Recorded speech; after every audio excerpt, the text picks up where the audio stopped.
Men Quronboyeva Sarnoz 431-guruh bitiruvchisiman. Buxgalteriyani tanlashimga sabab o'zim yosh vaqtimdan qiziqqanman. Nechun aynan Finlight? Nechun desa Finlight eng sifatli, eng atmosferasi ham, bilim berishi ham, o'qituvchilarning tajribasi ham eng yaxshi bo'lgani uchun tanlayman. Bu yerdagi hamma dars men uchun foydali bo'ldi, qiyinlik ham bo'ldi. Nechun desa men bu yerda kelgan vaqtimda buxgalteriya haqida umuman ma'lumotim yo'q edi. Chunki har bir dars menga qiyin bo'ldi, foydali ham bo'ldi. Nechun desa hamma darslar chuqurlashtirib o'rgatilgan. Buni katta o'zgarishni his etaman. Nechun desa men aytganimning umuman bilimim bo'lmagan buxgalteriya bo'yicha bitirgan vaqtim hozir bilan men kelgan vaqtimni solishtiradigan bo'lsak, katta farq bor. Men hozir o'zimni buxgalterman deb tan olib bilaman polni. Buxgalteriyani o'rganishim uyimdagilar munosabat yaxshi bo'lmagan, lekin men o'zim xohlaganim uchun kelganman va o'zim xohlagan natijaga erishdim. Finlight akademiyasi haqida fikrlarim juda yaxshi, ayniqsa o'qituvchilar haqida.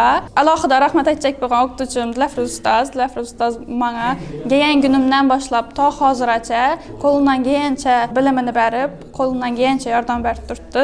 Eng katta rahmatni Dilafruz ustoz aytayman.